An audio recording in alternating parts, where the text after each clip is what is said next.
Big TV భక్తి సమాచారం WhatsApp ఛానల్లో జాయిన్ అవ్వండి. అన్ని విశేషాలు ఎప్పటికప్పుడు తెలుసుకోండి.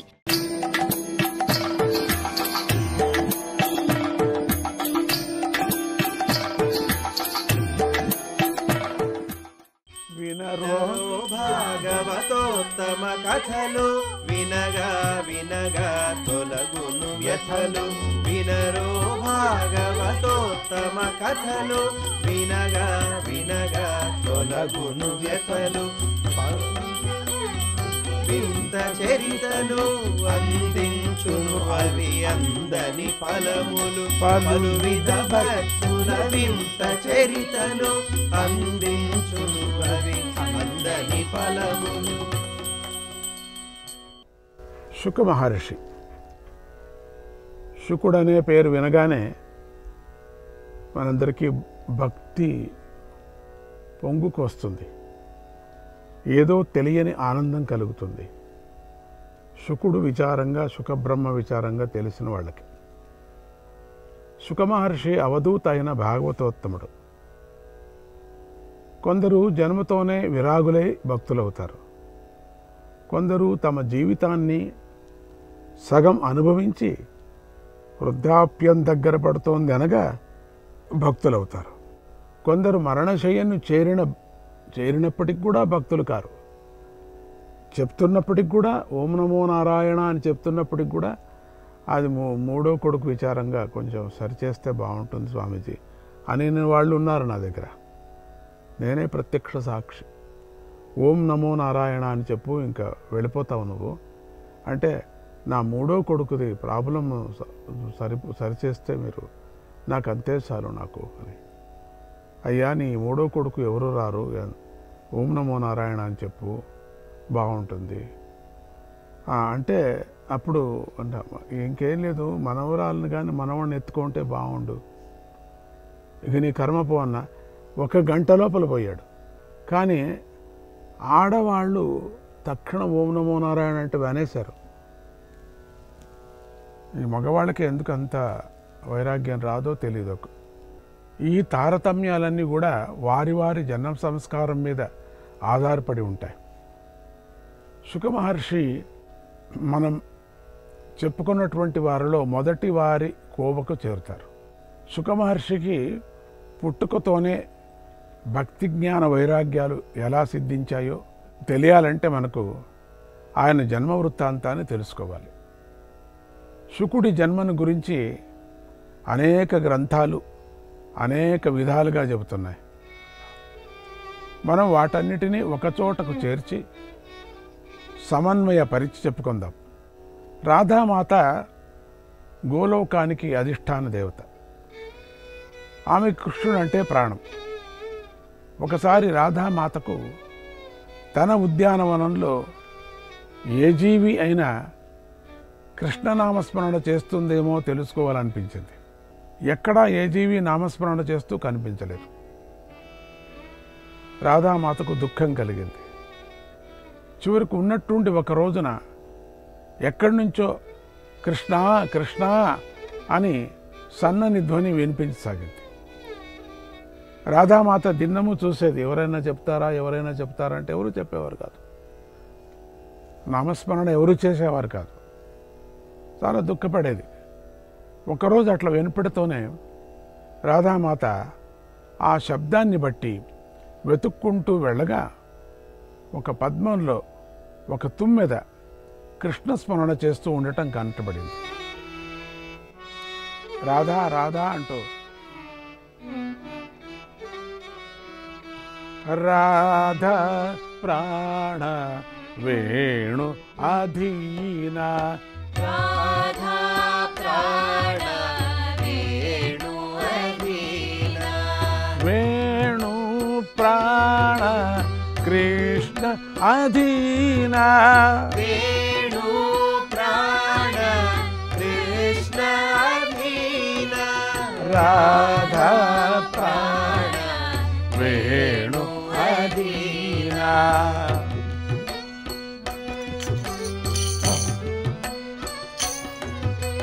కృష్ణ ప్రాణ విశ్వ అధీన కృష్ణ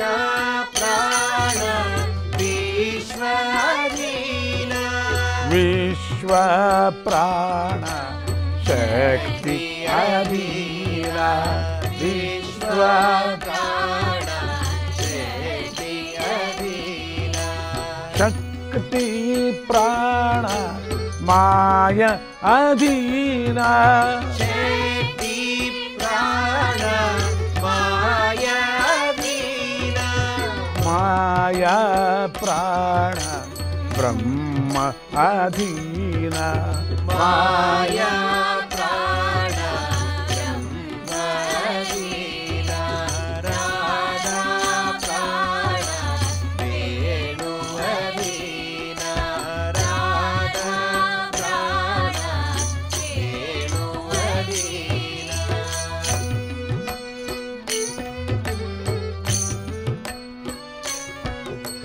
బ్రహ్మ ప్రాణ విధి అధీన బ్రహ్మ ప్రాణ విధి అధీన విధి ప్రాణ నాద అధీన విధి ప్రాణ నాద అధీన నాద ప్రాణ భక్తి అధీన నాద ప్రాణ భక్తి అధీన భక్తి ప్రాణ సచ్చిదానంద భక్తి ప్రాణ సచ్చిదానంద రాధా ప్రాణ వేణు అధీన రాధా ప్రాణ వేణు అధీన ఆ నామస్మరణకు భ్రమరంతో పాటు రాధాదేవి కూడా తన్మయత్వాన్ని చెందింది. రాధాదేవి కూడా ఆ తుమ్మెదతో ఆ భ్రమరంతో తాను కూడా పాడుతూ ఉంది. దగ్గరికి వెళ్ళి ఆ తుమ్మెదను మెల్లగా చేతిలోకి తీసుకొని దానికి కృష్ణ మంత్రోపదేశం చేసింది. చిత్రంగా ఆ ఉపదేశం అవుతుండగానే ఆ తుమ్మెద రాధామాత చేతిలోనే ప్రాణాలు విడిచింది. అది ఉత్తమ జన్మను స్వీకరించబోతుందని ఆ తల్లికి అర్థమైంది. తర్వాత రాధామాత ఆ తుమ్మెద శరీరానికి లఘు సంస్కారాలు చేసింది. ఎంత పుణ్యం చేసుకుని చూడండి. ఇది జరిగిన కొన్ని నెలలకు హిమాలయాలలో ఒక చిలుక గుడ్లు పెట్టింది. ఈ తుమ్మెద ఒక గ్రుడ్డుగా పుట్టింది. గ్రుడ్డు పగిలి పక్షి బయటకు వచ్చేలోగానే ఒక పెద్ద గాలివాన వచ్చి పక్షి గూడు ఎగిరిపోయింది. గ్రుడ్లన్నీ కింద పడి పగిలిపోయాయి.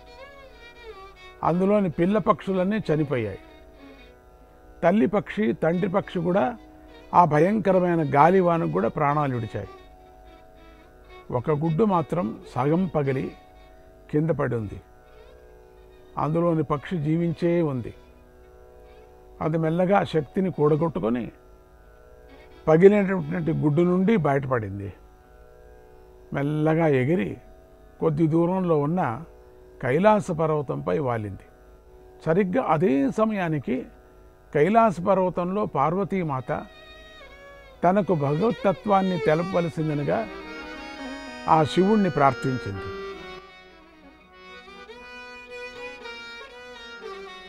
ఉమా మహేశ్వర ఓంకార రమా రమాశయ సంచార ఉమా మహేశ్వర ఓంకార రమా రమాశయ సంచార ఉమా మహేశ్వర ఓంకార రమా రమాశయ సంచార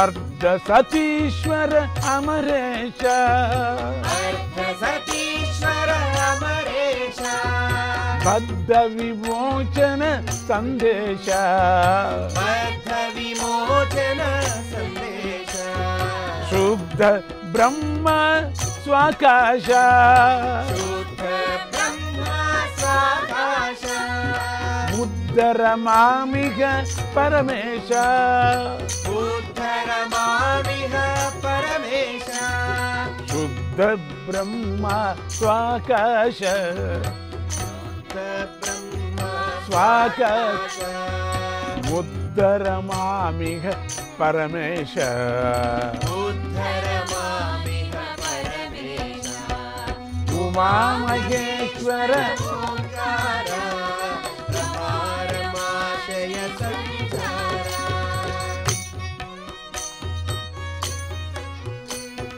హర పాపం కర శివదయ శివ సదయ హర పాపం హర శివ సదయ భవ చిత్తే భవ ప్రళయరయా భవ చిత్తే భవ ప్రళయరయ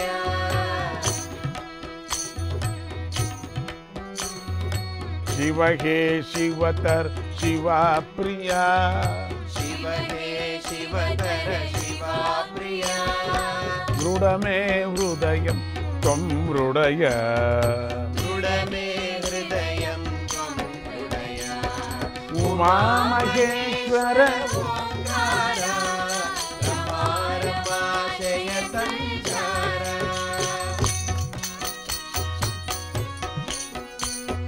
పంచాక్షర జప సుప్రీత పంచాక్షర జప సుప్రీత పంచాననత్వం జగత్పిత పంచాననత్వం జగత్పిత పంచ ప్రాణ నాం పాత పంచ ప్రాణానాం పాత సచ్చిదానంద సందత సచ్చిదానంద సంధాత ఉమామహేశ్వర ఓంకార రమారమాశయ సంచార ఉమామహేశ్వర ఓంకార రమారమాశయ సంచార అర్ధ సతీశ్వర అమరేశ అర్ధ సతీశ్వర అమరేశ బద్ధ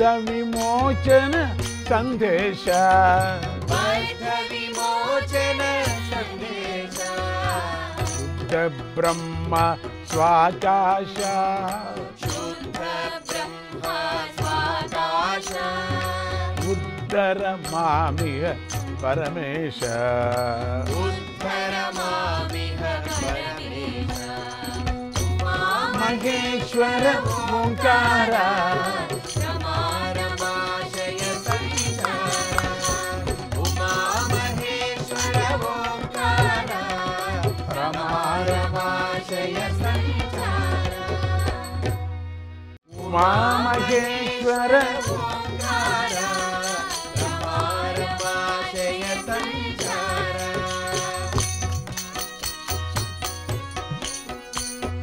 పంచాక్షర జప సుప్రీత పంచాక్షర జప సుప్రీత పంచాననత్వం జగత్పిత పంచాననత్వం జగత్పిత పంచ ప్రాణ నాం పాత పంచ ప్రాణానాం పాత సచ్చిదానంద సందత సచ్చిదానంద సంధాత ఉమామహేశ్వర ఓంకార రమారమాశయ సంచార ఉమామహేశ్వర ఓంకార రమారమాశయ సంచార అర్ధ సతీశ్వర అమరేశ అర్ధ సతీశ్వర అమరేశ బద్ధ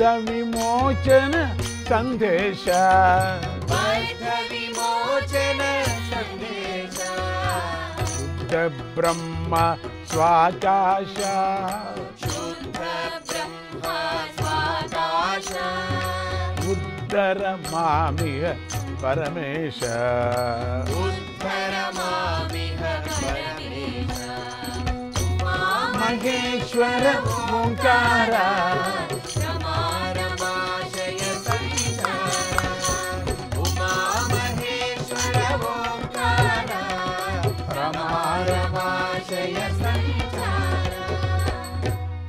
పార్వతీదేవి ప్రార్థనకు సంతోషించిన శివుడు ఇలా చెప్తున్నాడు, పార్వతి, చాలా మంచి ప్రశ్న అడిగావు.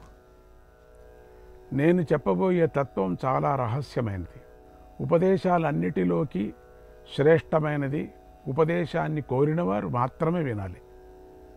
కనుక నేను తెలుపబోయేటువంటి విషయాలను నువ్వు తప్ప మరెవరూ వినటానికి వీల్లేదు. కనుక చుట్టుపక్కల ఎవరైనా ఉన్నారేమో చూసిరా. ఎవరూ లేరు అన్నప్పుడే నేను నీకు ఉపదేశిస్తానన్నాడు. పార్వతీదేవి వెళ్ళి కైలాస పర్వతం చుట్టుపక్కల చూసింది. ఆ తల్లికి ఈ చిలుక తప్పితే వేరే ఏ జీవి కనిపించలేదు. ఆ తల్లి తనలో, పక్షే కదా పర్వాలేదులే అంది. దీనికి మానవ భాష అర్థం కాదు, ఇక దేవభాష ఏమర్థమవుతుంది అనుకొని శివుడి దగ్గరకు వచ్చి, స్వామి, చుట్టుపక్కలంతా చూశాను, ఏ ఒక్క ప్రాణి లేదు అని చెప్పింది.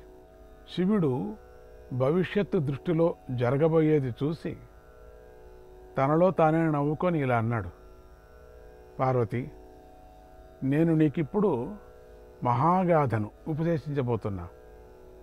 మహాగాథ అంటే భాగవతమే. భాగవతం అంటే నాకు చాలా ఇష్టం.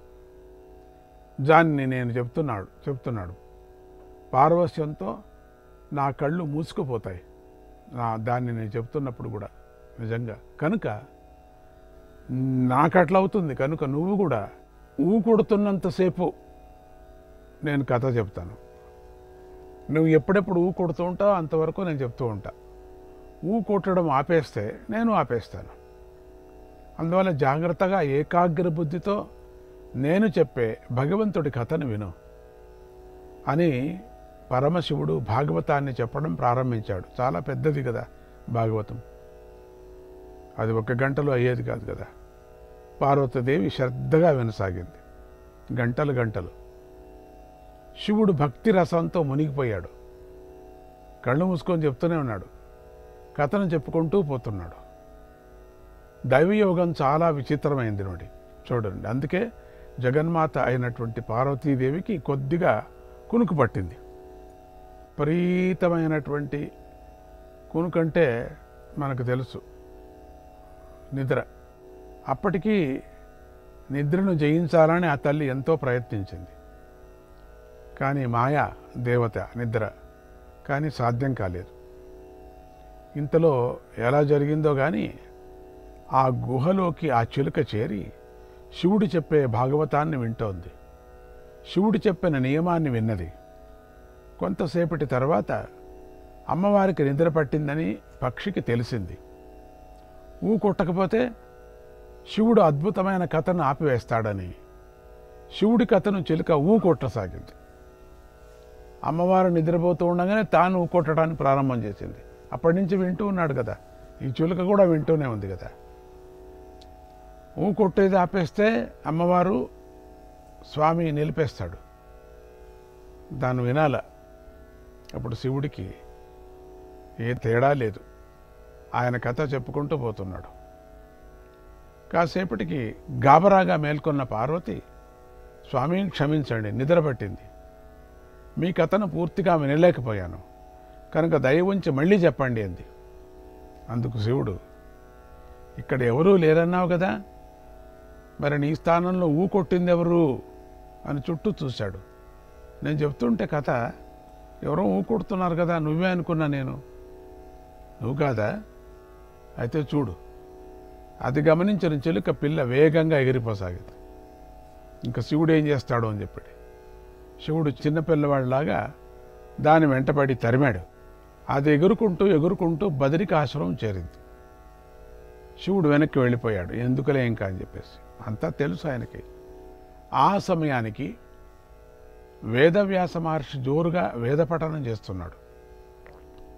ఆ చిన్న చిలుక కంగారులో ఎటుపోవాలో తెలియక సరాసరి వేదవ్యాసుడి నోట్లో దూరిపోయింది.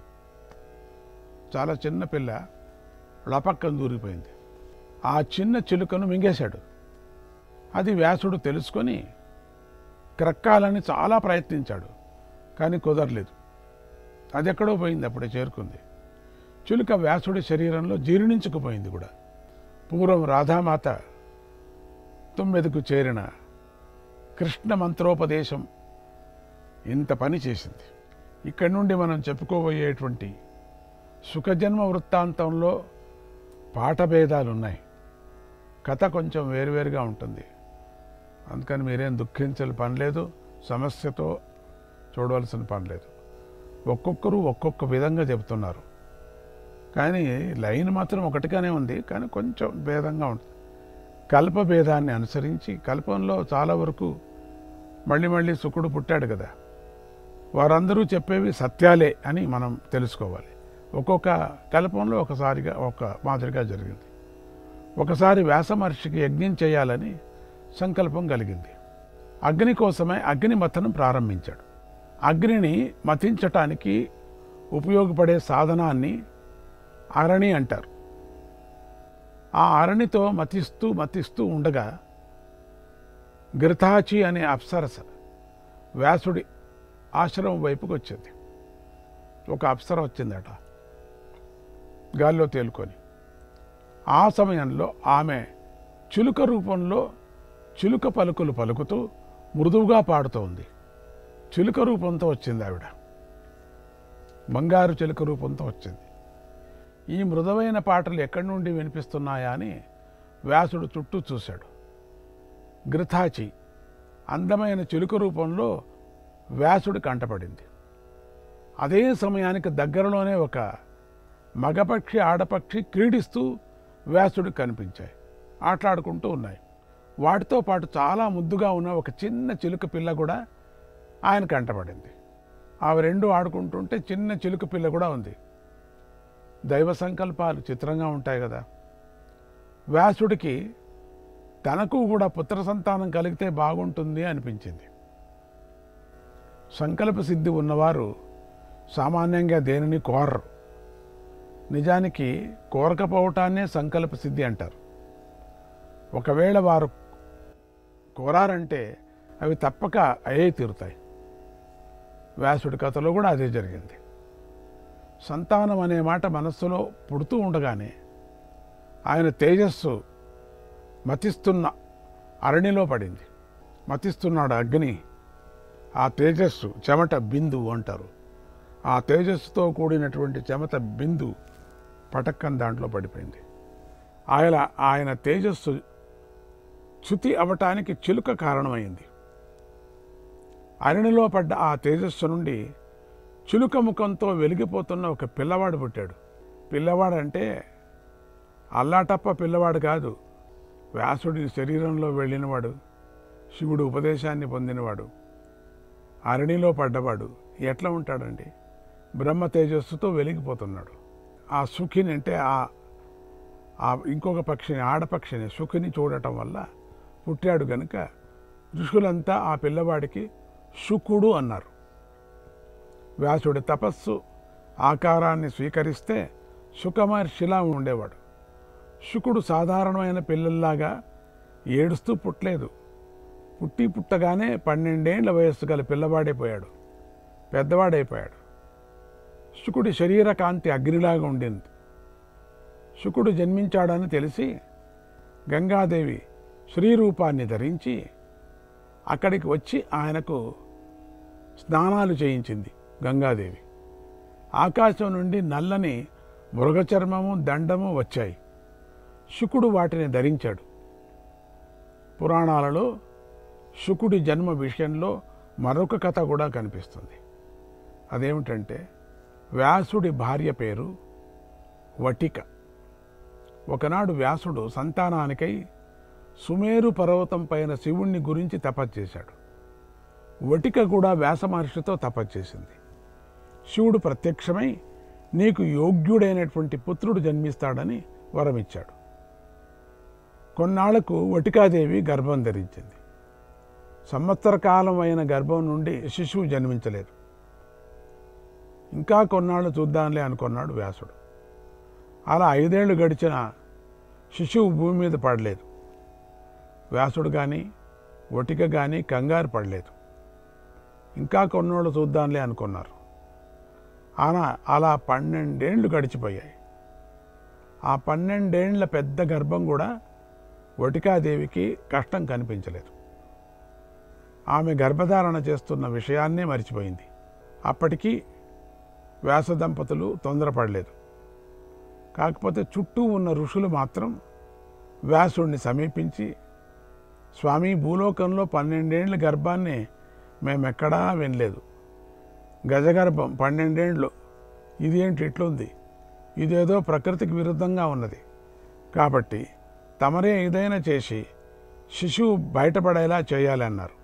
నారదుడు అక్కడికి జరిగినదంతా తెలుసుకున్నాడు. అక్కడ ఏం జరుగుతున్నది వచ్చి ఋషులంతా నారదుణ్ణి మీరే ఏదో ఒకటి చేయాలి అని ప్రార్థించారు.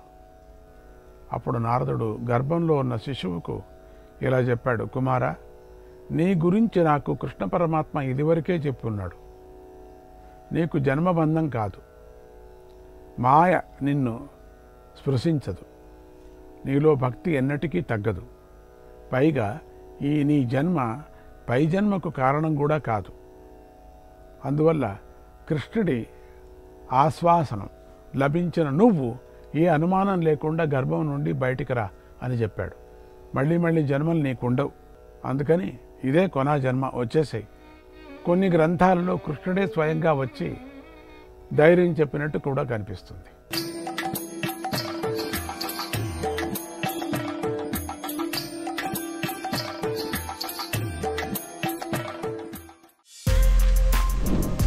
For more videos like this, subscribe Big TV channel.